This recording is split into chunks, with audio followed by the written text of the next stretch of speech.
కళ్యాణ్ గారు శుభలగ్నం సినిమా అవును. మీకు గుర్తుండే ఉంటుంది కదండి. నిజంగా అలాంటి స్టోరీనే వచ్చిందండి మన దాకా. ఇప్పుడు వచ్చింది right. Oh my God. Madam పెళ్ళై 3 సంవత్సరాలు అయ్యింది. 1 సంవత్సరం మాత్రమే మంచిగా ఉన్నాం మేడం. తర్వాత నుంచి నా వల్లే కొంచెం చాలా ప్రాబ్లమ్స్ అనేది నా వైపు నుంచే వచ్చింది మేడం. ఏంటంటే సార్ తను వేరే దగ్గరికి జాబ్ చేంజ్ అయ్యాడు. తర్వాత అక్కడ ఆ మేడం కొంచెము క్యారెక్టర్ డిఫరెంట్ అని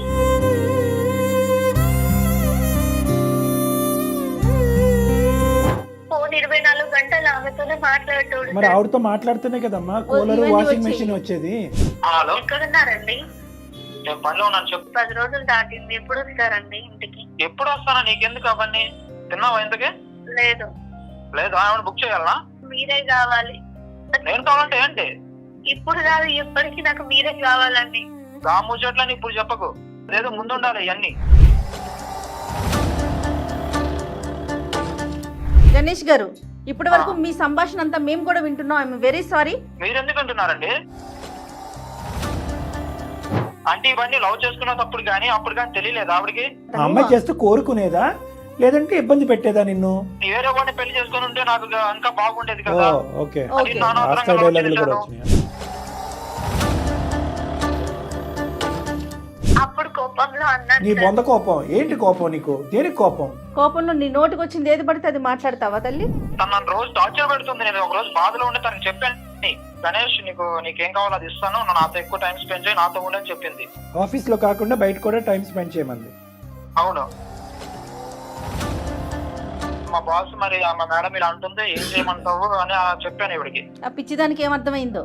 ఏమన్నా చెప్తే నువ్వు ఏమైనా చెయ్యి, నువ్వు ఏడికైనా పో, ఏమైనా చెయ్యి, ఏ పనైనా చెయ్యి, నన్ను మాత్రం హ్యాపీగా ఉంచాలి. ఆ రోజు నుంచి మొదలైంది మీ జీవితంలో దీపావళి.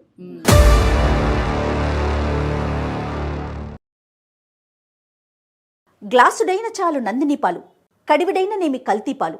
నందిని డైరీ. నందిని మిల్క్ సమర్పించు అందమైన జీవితం కార్యక్రమానికి స్వాగతం. నమస్తే కళ్యాణ్ గారు. కళ్యాణ్ గారు శుభలగ్నం సినిమా అవును. మీకు గుర్తుండే ఉంటుంది కదండి. నిజంగా అలాంటి స్టోరీనే వచ్చిందండి మన దాకా. ఇప్పుడు వచ్చింది right. Oh my God. Shravani అని ఒక అమ్మాయి మనకి మెయిల్ చేసింది. నాకైతే యాజ్ ఇట్ ఈస్గా అనిపించింది ఆ స్టోరీ. ఒకసారి కాల్ చేస్తానండి. తప్పకుండా జయ గారు.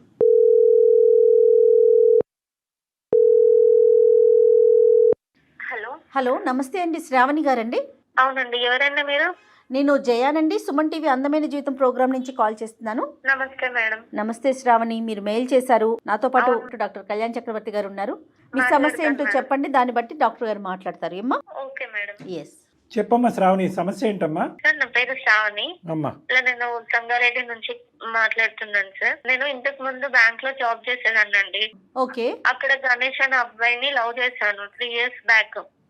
లవ్ చేశాను, తను కూడా నన్ను లవ్ చేశాడు. హ్యాపీగా ఉన్నాం మేడం. ఓకే. కానీ మా పేరెంట్స్ దానికి ఒప్పుకోలేదు మేడం. పేరెంట్స్ ని కాదనుకునేసి వేరేగా పెళ్లి చేసుకున్నాం మేడం.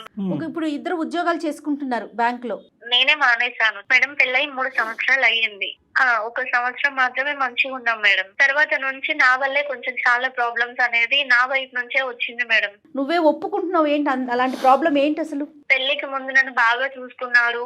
అప్పుడు ఉన్నంత ప్రేమ అది ఇది ఓకే ఓకే సార్ నాకు. కానీ ఏదన్నా అడిగినా, కనీసం బయట పోదామన్నా, ఆర్థికంగా అయితే చాలా ఇబ్బంది అయితే అయ్యింది మేడం. మా అమ్మ నాన్న కూడా అంతా వేరే వ్యవసాయం పనులు అట్లా చేసేవాళ్ళు. అదేలే. ఇంకా వాళ్ళని కాదనుకుని వచ్చినాము. మేము ఎవరిని దగ్గర కూడా 1 రూపాయి కూడా అడగలేము కదా మేడం. ఇక మా ఇష్టంగా మేము చేసుకున్నాము. ఆర్థిక పరిస్థితిలో ఉన్న ఉద్యోగం ఎందుకు వదిలేసావమ్మా నువ్వు పెళ్ళైన తర్వాత? నేను నా హస్బెండ్ ని మంచిగా చూసుకోవాలి, ఇంట్లో ఉండాలి, అన్ని పనులు చేసి అతను ఆఫీస్కి వెళ్ళినప్పుడు నేను ఇంట్లో ఏం పెట్టుకోవాలి. మంచి చూసుకుంటావు? సర్లే. కొంచెం హెల్త్ డిస్టర్బెన్స్ అయ్యి అటు ఇటు అయ్యి కొంచెం అదేలే చేతగాక చేయలేక ఉంటే మా హస్బెండ్ ని కొంచెం ఏదన్నా తీసుకురండి, ఒక ఫంక్షన్ కి వెళ్దామన్నా, శారీస్ కొనమన్నా, ఏదన్నా కొనమన్నా ఊరికి డబ్బులు లేవు అని అంటే తను ఎక్కడో అప్పు చేయడం, అది ఇది చేయడం చేసేటోడు. తనకు వచ్చే శాలీలో రూమ్ రెంట్, సరుకుల ఇంట్లో సరుకుల ఖర్చు, బయట ఖర్చులు, తన పెట్రోల్ చార్జెస్ ఇవే అయ్యేది మేడం. మధ్యతరగతి కుటుంబ కష్టాలు. కనీసం అసలు మేము పిల్లలకు ప్లాన్ కూడా చేసుకోకపోవడానికి రీజన్ కూడా ఆర్థిక పరిస్థితి మేడం. పిల్లలు ఇంకా లేదు సార్. చిన్న చిన్న విషయాలకి గొడవలు వచ్చినాయి ఇద్దరి మధ్యలో. చిన్న వాషింగ్ మిషన్ అడిగినా, కూలర్ అడిగినా. కాదమ్మా, అతను లేక సరిపోక ఇవ్వకపోవటమా లేదంటే కొద్దిగా పిసినారా? పిసినారి ఏం కాదు సార్. నేను నీకు చేసిన ఒక చిన్న తప్పు వల్ల నా జీవితమే నాశనం అయ్యే స్టేజ్ కి వచ్చింది సార్. ఇప్పుడు ఏంటంటే సార్, తను వేరే దగ్గరికి జాబ్ చేంజ్ అయ్యాడు. చేంజ్ అయిన తర్వాత అక్కడ ఒక మేడం ఉంటది అనమాట. ఆ మేడం కొంచెము క్యారెక్టర్ డిఫరెంట్ అని ఆయన పాపం తన దగ్గర కూడా కొన్ని డబ్బులు తీసుకొని నా కోసం చీరలు తేవడము, నా బాధను అర్థం చేసుకొని తను అట్లా చేయడం అనేది స్టార్ట్ చేశాడు మేడం. పోనీలే నాకైతే చీర వచ్చింది కదా అనే సంతోషంతోనే నేను ఉండేదాన్ని మేడం. నీ చీర సొంతకెళ్ళ కదమ్మా, చీరల వరకేనా ఇంకేమైనా పంపించిందా మహాతల్లి? ఫ్రిడ్జ్ గానీ, కూలర్ గానీ, ఏసీ గానీ ఏదైనా తీసుకొచ్చేది సార్. వాళ్ళ ఇంట్లోవా లేదంటే వేరే కొనా? వేరే కొత్తవి కొనేది సార్. గోల్డ్ తీసుకొచ్చేది. నేనేమనుకున్నా అంటే నువ్వు ఇట్లా చేస్తున్నావు, అది కరెక్ట్ కాదు అని అంటే, నీకెందుకు ఇబ్బంది అనిపించింది? మేడం నాకు వస్తువులు కాదు మేడం, నా హస్బెండ్ ప్రేమ కావాలి. కనీసం నేను తనతో టైం స్పెండ్ చేయాలన్నా తను నాతో మాట్లాడేటోడు కాదు. ఎప్పుడు ఫోన్ పట్టుకొని నైట్ డే అనుకోకుండా ఫోన్ 24 గంటలు ఆమెతోనే మాట్లాడేటోడు. మరి ఆవిడతో మాట్లాడుతూనే కదమ్మా కూలర్, వాషింగ్ మెషిన్ వచ్చేది. అన్ని ఒకేసారి ఇవ్వలే కదమ్మా, ఒక 10 సామాను ఒకే రోజు ఇవ్వలే కదా. Over a period of 6 weeks 2 months 3 months 6 months ఇచ్చి ఉంటది. ఎందుకు తీసుకున్నావు? నాకు తెలియక నేను తప్పు చేశాను. నా హస్బెండ్ తో ఏం తెలియకమ్మా, ఒకదాని తర్వాత ఒకటి అంత కాస్ట్లీ ఐటమ్స్ వస్తుంటే నీకు తెలియట్లేదా? మీ ఆయన సంపాదన ఎంత వస్తున్నాయి ఇంట్లోకి, ఏమేమి వస్తున్నాయి, అప్పుడు ఎందుకు తెలీదు? నువ్వేమన్నా అమాయకురాలివా? నువ్వు కూడా ఉద్యోగం చేసుకున్నా, చదువుకున్న పిల్లవ కాదు? ఇవన్నీ ఇచ్చే భర్త ప్రేమను ఆపేశాడా? నాతో తినడం మానేశాడు, నాతో మాట్లాడడం మానేశాడు, నాతో ఫోన్ మాట్లాడడం మానేశాడు. ఆఫీస్ అనుకుంటూనే టూర్స్ లోకి వెళ్ళడం, వీకెండ్స్ లో బయటకు వెళ్ళడం తనతోని. ఇంట్లో ఉంటే వీడియో కాల్స్. ఇవన్నీ ఏమొద్దు, నాకు మీరు కావాలి అంటే అట్లా ఎట్లా కుదరదు. ఇప్పుడు నేను ఆమెకి అన్యాయం చేయలేను, ఇద్దరితోనే ఉంటాను, లేకపోతే నేను ఉండను అని అంటున్నాడు సార్. ఎక్కడన్నా నిన్ను బ్లేమ్ చేస్తున్నాడా? నీ వల్లే చేశాను, ఇది నీ వల్లే జరిగింది, ఇప్పుడు నేను ఆ అమ్మాయిని మధ్యలో వదిలేయలేను, ఉంటా అంటే ఉండు, లేకపోతే వెళ్ళిపోను అనేసి అంటున్నాడు సార్. పోను ఇప్పటికైనా ఆ గిఫ్ట్లన్నీ వెనక్కి పంపించావా మహాతల్లి ఇంటికి? సార్ ఆల్రెడీ పంపిస్తాను అని అంటే ఆమె అడ్రస్ చెప్పమన్నా నేను చెప్పట్లేదు. నేను ఆఫీస్ కి పంపిస్తాను అంటే నువ్వు ఇక్కడికి వస్తే అసలు బాగుండదు అని చెప్తున్నాడు సార్. ఆవిడికి పెళ్ళయిందమ్మా? ఆమె గురించి ఏం డీటెయిల్స్ నాకేం తెలియదు. అక్కడ జాబ్ చేస్తున్నారు, ఇది అన్న సిచ్యువేషన్ మాత్రమే తెలుసు మేడం నాకు. నీకు కన్ఫర్మా ఆవిడే ఇస్తోంది అన్నది? ఆవిడే ఇస్తుంది మేడం. ఎందుకంటే నేను డైలీ ఆమె వాళ్ళు వీడియో కాల్స్ మాట్లాడేటప్పుడు నేను 2-3 times చూసాను మేడం. ఇంకోటి ఏంటంటే ఆమె ఇక్కడి వరకు వచ్చి మా హస్బెండ్ ని డ్రాప్ చేయడం, తీసుకెళ్లడం, బాగుంది, అన్ని రకాలుగా ఆమె చేస్తుంది మేడం. నీ వరకు గిఫ్ట్లా, అతని వరకు కూడా గిఫ్ట్లు వస్తున్నాయా? తనకి గోల్డ్ రింగ్ ఇచ్చారు, బైక్ ఇచ్చింది, కొత్త కొత్త డ్రెస్సులు కొనిస్తుంది. ప్రతి రోజు బయటకు సినిమాలకి, పబ్లకి వెళ్తారు. ఇప్పుడు తనతోనే ఉంటున్నాడు, కానీ నా జీవితం అన్యాయం చేస్తున్నాడు సార్. ఇక్కడ తనతో ఉండటం అంటే ఏంటో మరి రావట్లేదు ఇంటికి? 10 days అక్కడ ఉంటే 1-2 days ఇక్కడ ఉంటున్నాడు సార్. ఇందులో నీ తప్పిదం ఏమన్నా ఉందని నువ్వు భావిస్తున్నావా ఈ రోజు మాకు ఫోన్ చేసేదానికి? ఉంది సార్. నువ్వు ఎవరితోనైనా మాట్లాడుకో, ఏమైనా చేసుకో, కానీ నువ్వు తప్పు చేయకు, నాకు అన్యాయం చేయకు అనేసి చెప్పాను సార్. మరి నువ్వు ఎక్కడన్నా ఉండు, నన్ను మాత్రం అన్యాయం చేయకు అని అన్నావు. ఇప్పుడు అతను ఏమంటాడు? నీకేముంది, నేను వస్తున్నాను కదా, ఇస్తున్నాను కదా, అక్కడే ఎక్కువ టైం స్పెండ్ చేస్తే ఇక్కడ ఇప్పుడు నువ్వు ప్రశ్న అడగలేనటువంటి పరిస్థితికి ఈరోజు తీసుకొచ్చాడు అతన్ని. నువ్వు చూపెట్టిన దారి, నువ్వు చేసినటువంటి అలవాటు కరెక్టేనమ్మా. నువ్వు ముందుగానే చెప్పావు చూడు, నేనే తప్పు చేశానని, అది కరెక్ట్. నీ తప్పు నువ్వు ఒప్పుకోవడం కూడా కరెక్టే తల్లి. నేను తప్పు చేశాను సార్, ఒప్పుకుంటాను, కానీ నా భర్తను వదిలేసుకోలేను సార్. ఇప్పుడు అతను ఏమంటున్నాడు అసలు? ఇద్దరితోనే ఉంటాను అంటున్నాడు సార్. ఎక్కువ అయితే ఇంకా నాతో గొడవ పడి నేను ఆమెతోనే ఉంటాను, వేం చేసుకుంటావో చేసుకోవాలని అంటున్నాడు సార్. పెళ్లి ఎక్కడ చేసుకున్నారమ్మా? రిజిస్టర్ మ్యారేజర్. నీ చెత్త అడ్డమైన కోరికల వల్ల చూడు ఎలాంటి పరిణామాలకు దారి తీసిందో. సరే, ఒక ప్రయత్నం చేద్దాం. నీ ఫోన్ ఎత్తుతాడు అతను. ఏం పేరమ్మా అతని పేరేంటన్నా? గణేష్ సార్. కలిపి ఒకసారి ఫోన్. శ్రావణి తన అమాయకురాలు అర్థం కావట్లేదు. డెస్పరేషన్ అంతా ఏదో అనుకుంది, ఏదో అయింది. హలో హలో హలో, ఎక్కడున్నారండి? నేను పనిలో ఉన్నాను, చెప్పు. 10 రోజులు దాటింది, ఎప్పుడు వస్తారండి ఇంటికి? ఎప్పుడు వస్తానా? నీకెందుకు అవన్నీ? తిన్నావా ఇంతకి? లేదు. లేదు, ఏమైనా బుక్ చేయాలనా? ఏమొద్దు. ఇంకేంటి? మీరు ఎప్పుడు వస్తారు అది చెప్పండి. నీకేం కావాలి చెప్పు, అది బుక్ చేస్తా. మీరే కావాలి. నేను కావాలంటే ఏంటి? ఇప్పుడు కాదు, ఎప్పటికీ నాకు మీరే కావాలండి. ముచ్చట్లని ఇప్పుడు చెప్పకు, లేదో ముందు ఉండాలి ఇవన్నీ. ఇప్పుడు మీకు కనిపించట్లేదా? లేదు లేదు ఇప్పుడైతే ఇంటికి రావడం కుదరదు. నీకు ఏం కావాలో చెప్పు. మీరు పంపించిన గిఫ్ట్స్, సామాన్లు, గోల్డ్, చీరలు అన్ని పంపించేస్తాను. నాకు మీరు ఇంటికి రండి, నేను మీతో సంతోషంగానే ఉండాలనుకుంటున్నా. నాకు మీరు అన్యాయం చేయకండి. ఒకసారి నా మాట నేను ఎవ్వరికి వినండి. అన్యాయం చేయను. ఇది నీకు ఇది మొత్తం ముందే తెలిసి ఉండాలి. ఇప్పుడు చెప్తే అవ్వదు. అది అర్థమైందా? ఇప్పుడు దూరం పెడుతున్నారు, ఇప్పుడు అర్థం చేసుకోవట్లేదు. అర్థం చేసుకోలేదంటే నీ కోసమే కదా నేను చేస్తుంది. ఓహో. నా కోసం నాకు అవన్నీ ఏమొద్దు, నాకు మీరే కావాలి. నేను కావాలంటే ఇది ముందు తెలీదా నీకు? నాకు మీరు ఏం చెప్పిండ్రు? ఇప్పుడు నీకేం కావాలో చెప్పు. శారీస్ కావాలనా లేకపోతే ఇంకేం కావాలి చెప్పు, తీసుకొస్తాను, నాకు పంపిస్తాను. అవన్నీ నాకు అవసరం లేదు. నాకు మీ ప్రేమ కావాలి. నేను మీతో జీవితాంతం ఉండాలి, అంతే. గణేష్ గారు హలో, నమస్తే అండి. నేను జయానండి, సుమన్ టీవీ నుంచి మాట్లాడుతున్నాను. సుమన్ టీవీ నుంచా? సుమన్ టీవీ నుంచి అందమైన జీవితం ప్రోగ్రామ్ నుంచి మాట్లాడుతున్నా. నాతో పాటు డాక్టర్ కళ్యాణ్ చక్రవర్తి గారు కూడా ఉన్నారు. ఇప్పటి వరకు మీ సంభాషణ అంతా మేము కూడా వింటున్నాం. I'm very sorry. మీరు ఎందుకు అంటున్నారండి? మా సారీ మేము వెనక్కి తీసేసుకుంటున్నాం. మరి మేమే మీకు సారీ చెప్పాల్సిన అవసరం లేదు. అసలు కాదయ్యా, రెండు ప్రశ్నలు.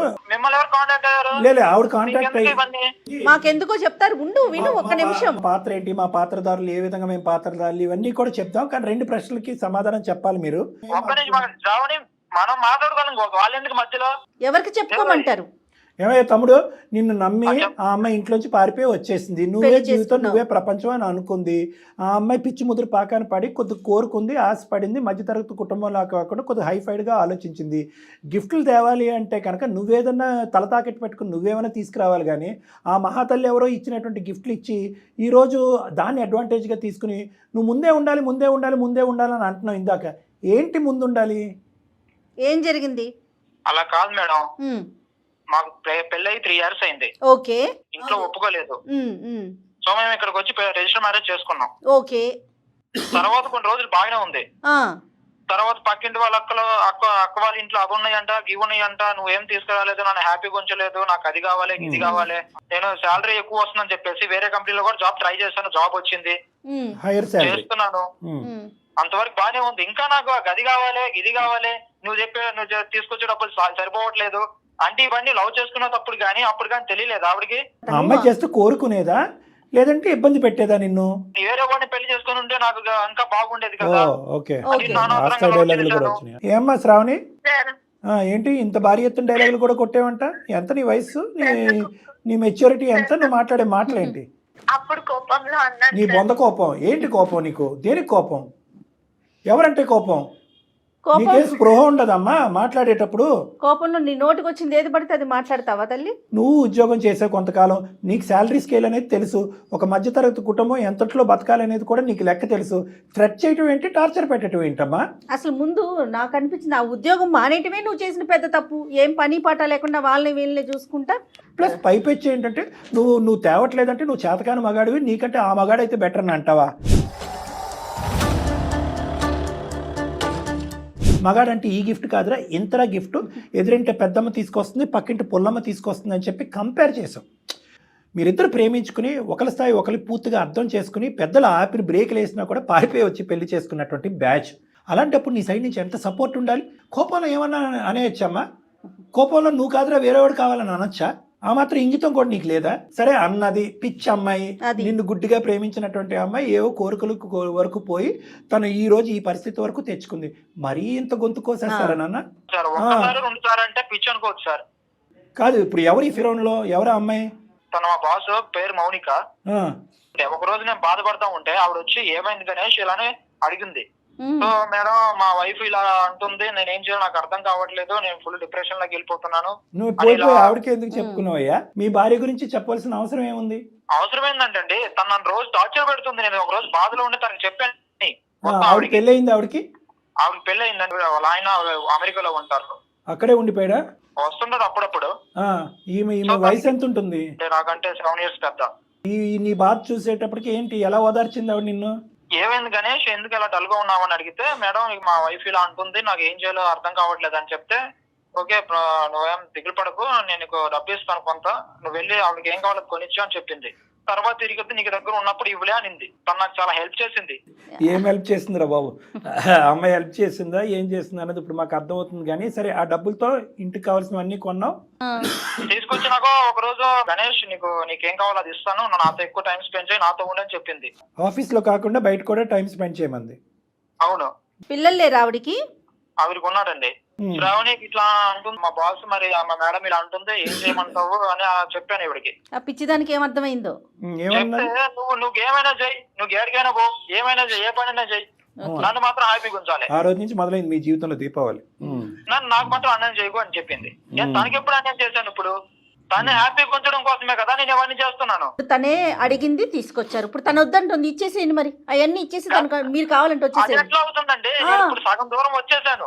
ఏం దూరం వచ్చేసారా బాబు మీరు? అలా కాదు, మీరు ఏంటి కమిట్ అయిపోయారా? అగ్రిమెంట్ రాసేసుకున్నారా? ఒకసారి అలా ఆయనకు కూడా ఫోన్ కలిపి అమెరికాలో ఉన్నాడు, నాకు మాట్లాడదాం. తనతో చాలా దూరం వచ్చేసాను నేను. ఏం దూరం వచ్చావు? చెప్పాను, తనతో ఎక్కువ టైం స్పెండ్ చేస్తానని చెప్పాను. దూరం వచ్చారంటే ఎక్కడికి వచ్చారు, ఎంత దూరం వచ్చారన్నది వాళ్ళ ఆయనకి చెప్పు ఒకసారి ఫోన్ చేసి. తెలుసా వాళ్ళ ఆయనకి? ఇవన్నీ ఎందుకండి మీకు? ఇప్పుడు ఇవన్నీ వచ్చాడు. ఇప్పుడు దాంట్లోకి వచ్చావు. మాకెందుకు అనేది ఎంతో, నీకు ఆవిడెందుకు అనేది కూడా అంతే. మాకెందుకు అంటే కనుక నీకు ఆవిడెందుకు అని మేము అడుగుతాం. పులిని చూసి నక్క వాతలు పెట్టుకున్నట్టు ఎక్కడో ములిగింది, ఇప్పుడు తేలింది ఆవిడ. ఆ అమ్మాయి నువ్వు ప్రేమించి పెళ్లి చేసుకున్నావు. ఇదేనా నువ్వు ప్రేమకి పెళ్లికి ఇచ్చే గౌరవం? నిన్ను నమ్మి వచ్చి పెళ్లి చేసుకున్నందుకు. నమ్మి వచ్చారని చెప్పొద్దు మీరు. నేను ఈ ముచ్చట్లా ఆవిడకి తెలుసు ముందే చెప్పాను నేను కూడా. ఏంటి వేరే ఆమెతో నేను ఉంటానమ్మా, నీకు నేను ఓన్లీ వస్తువులే కొనిస్తానని చెప్పారా? మరి ఏం చేయమంటారు మేడం? నేను అటు ఇటు కాకుండా ఉండిపోయినా ఏం చేయమంటారు? తను హ్యాపీగా ఉంచాలన్నా నేను ఏం చేయాలో చెప్పండి. బుద్ధి గడ్డి తిన్నాను అని అమ్మాయి అంది, నన్ను క్షమించండి అని అన్నది. ఇప్పుడు నా భర్తగా నువ్వు వెనక్కిరా, నా ప్రేమ నాకు దక్కించు, నాకు ఇవన్నీ వద్దు, ఇవన్నీ కూడా వడ్డీతో పాటు తిరిగి ఇచ్చేస్తాను అని అంటుంది ఆవిడ. ఇప్పుడు అన్ని అనుభవించేసిన తర్వాత ఇప్పుడు నాకు అవన్నీ వద్దు, వాటి మీద మోసిపోయిన తర్వాత నాకు ఇవే వద్దు. ఇక్కడ ఈవిడ అనుభవించినట్టుంది, నువ్వు చాలా అనుభవించినట్టు అనిపిస్తుంది. కానీ ఇక్కడ ఈవిడ అనుభవం కంటే నీ అనుభవాలు ఎక్కువ ఉన్నాయి. ఏంటయ్యా ఇర్రివర్సిబుల్ ఇక్కడ? నాకు అర్థం కాదు. పెళ్లి చేసుకుంటానని ఏమైనా వాగ్దానాలు చేసుకున్నారా? లేదు. మరి ఏంటి యూటర్న్ తిరగలేనటువంటిది, రివర్స్ చేయలేనటువంటి స్టోరీ లైన్ ఏంటి నీది? వస్తువులు వెనక్కి వెళ్తాయి, నువ్వు వెనక్కిరా. దీని పైపెచ్చి కూడా మేము మాట్లాడగలం. ఒక్క ఇంటర్నేషనల్ కాల్ చాలు ఇక్కడ, అంతే. రేపు నైట్కి ఫ్లైట్కి బయలుదేరి 24 hours ఇక్కడ ల్యాండ్ అయ్యి ఇద్దరు తోలు తీస్తాడు. రమ్మంటావా? ఫోన్ కలపమంటావా?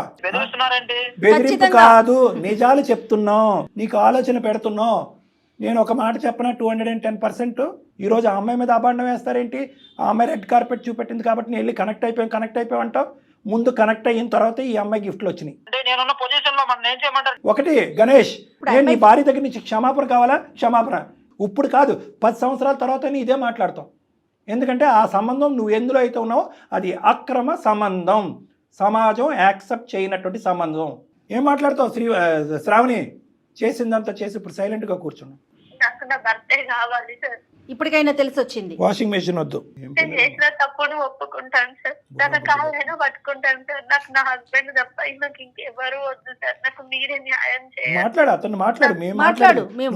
ఉన్నాడు కదా అతను. మనిషి మంచోడు అని అంటున్నారు, మీ ఇద్దరు ప్రేమించుకున్నారు, ఒకరికొకరు కావాలని బయటపడ్డారు. నాది తప్పయింది, నన్ను క్షమించు.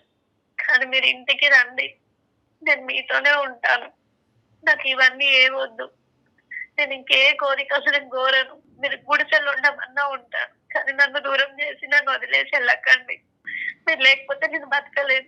గణేష్ చూడు, తను ఎంత ప్రాధాయపడుతుందో చూడు గణేష్. ఇప్పుడు నేను ఆవిడకి ఏం సమాధానం చెప్పాలంటే? ఎవరు? ఈవిడకా ఆవిడకా? మా బాస్ కి.